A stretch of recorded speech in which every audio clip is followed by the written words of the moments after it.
Ay nakaw, ay flat. Sa sobrang laki ko, feeling ko talaga flat yung gulong pagsakay ko sa motor ni Criminology. Maigi na lang talaga napalitan na ni Criminology na medyo malaki-laking gulo yung hulihan ng motor niya. Baka kung hindi iyan napalitan, malamang hindi nga kami nakausad.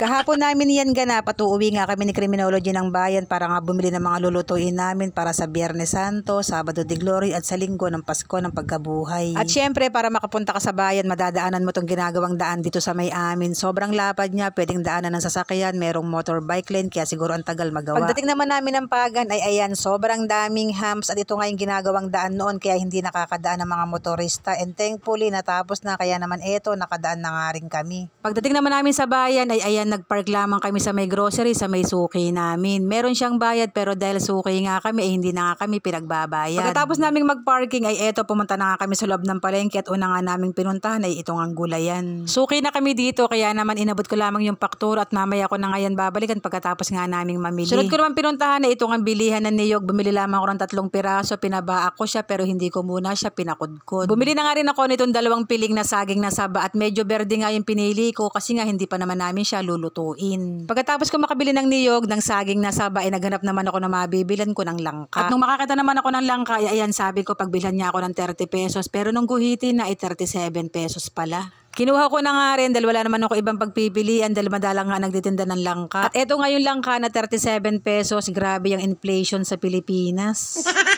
Abay siguro nga ako ngayon ako mag-aasawa, hindi muna ako mag-aanak sa sobrang taas nga ng mga bilihin. Pagkatapos ko mabili yung pagkamahal-mahal na langka, eto nagpunta na nga kami sa karnihan dito sa may suki namin. Bumili lamang ako dyan ng 4 na kilong manok, 2 kilong laman, kalahating kilong atay at 1 kilong ribs. Bumili na nga rin ako dyan na 1 kilong hotdog na isasawag nga namin sa lulutuin naming ulam. Pagkalabas namin sa palengke ay eto meron nga ako nakita nagtitinda ng sampagita kaya naman napabili ako ng 20 pesos. Nung mga oras na yan nakaramdam na nga ako ng gutom kaya naman nagpunta ako doon sa may suki ko sa may lugawan kaya nga lamang ay sarado. Kaya naman dito na lamang ako nagpunta sa may karinderya sa may loob ng palengke at medyo nawindang naman ako sa presyo na 1 slice nga na bangus. Nung makita ko kasi yung sinigang na bangus ay parang medyo natakam ako kaya naman sabi ko ayun na lamang ang ulamin ko at maigi na lamang talaga itinanong ko nga muna yung presyo. 50 pesos para sa 1 slice na bangus at hindi naman siya ganun kalakihan. Hindi ako nag-order nung 50 pesos na slice na bangus kaya naman eto nauwi naman ako sa adobong baboy na pagkatigas-tigas.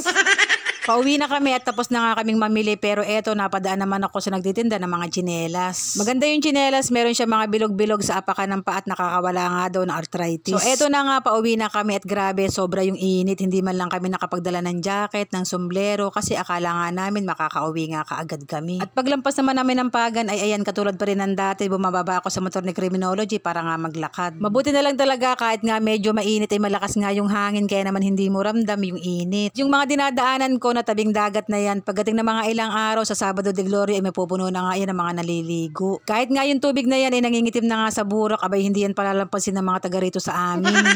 Siyempre nga naman, libre yung tubig at wala pang ang entrance. Tamang-tama lang din na hindi nga ako nag-order ng bangus doon sa may karinderya kasi nga pag-uwi namin ay bangus din pala ang aming ulam. Sabi nga ni Inay ay bistik Tagalog nga daw ang tawag dito at napakasarap niya kasi meron siyang pritong talong at napakaraming ang sibuyas na puti. Pagkatapos namin kumain, nagpahinga lamang saglit si Criminology at pagkatapos nga ay naligo tapos eto ihatid naman si ABM sa bayan. Dapat talaga magbibiyahe na lamang si ABM pero meron pa nga siya mga pinabiling gamit sa akin na kakailanganin nila bago nga siya umalis. Ayun lang, salamat.